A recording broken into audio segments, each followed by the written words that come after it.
Assalamualaikum warahmatullahi wabarakatuh.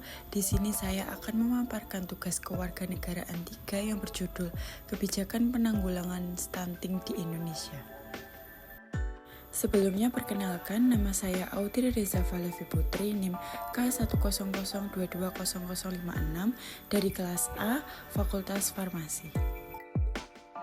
Langkah-langkah pembuatannya yaitu yang pertama ada mengidentifikasi masalah, lalu langkah yang kedua yaitu mengumpulkan sumber referensi, dan langkah yang ketiga yaitu menentukan judul.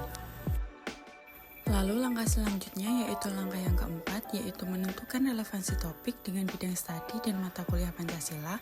Lalu langkah yang kelima yaitu menentukan jenis produk. Lalu langkah yang keenam yaitu membuat poster dan mengumpulkan tugas.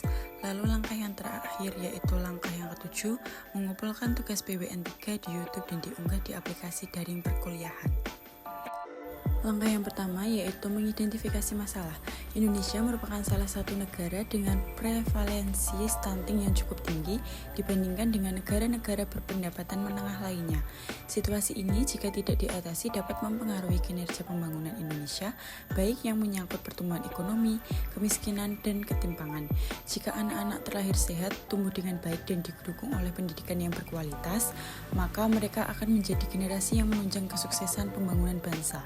Sementara, stunting dapat berdampak pada penurunan IQ anak Indonesia, prestasi akademik anak yang buruk, lebih lanjut anak diprediksi meraih pendapatan 20% lebih rendah di usia kerja, sehingga memperparah kemiskinan dan mengancam kelangsungan hidup generasi mendatang.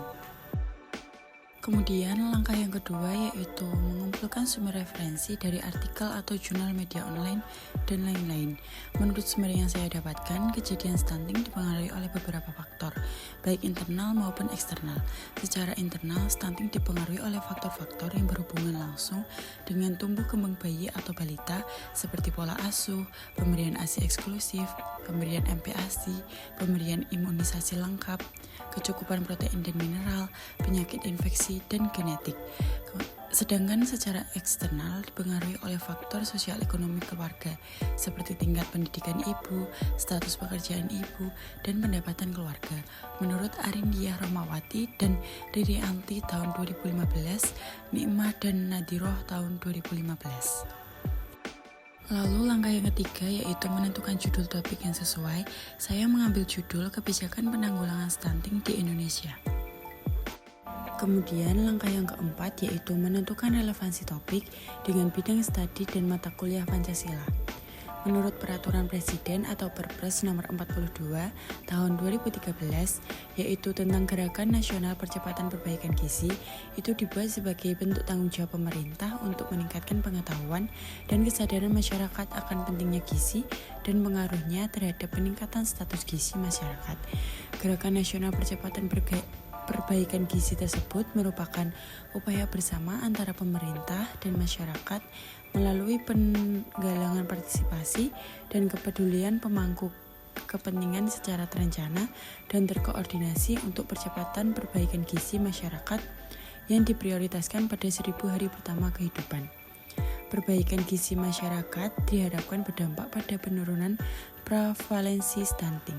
Dalam hal ini berhubungan erat dengan mata kuliah Pancasila, yaitu terutama pada landasan moral dan etika untuk menyelesaikan masalah stunting di Indonesia. Langkah selanjutnya yaitu langkah yang kelima. Di sini saya akan menentukan jenis produk yang akan saya buat. Saya akan membuat poster dengan judul Kenali Apa Itu Stunting dan Cara Pencegahannya.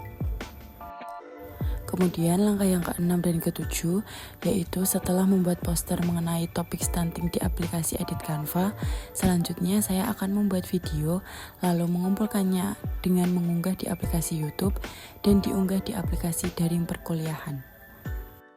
Berikut tadi merupakan pemaparan saya mengenai kebijakan penanggulangan stunting di Indonesia. Apabila ada salah dan kurangnya, saya mohon maaf. Wassalamualaikum warahmatullahi wabarakatuh.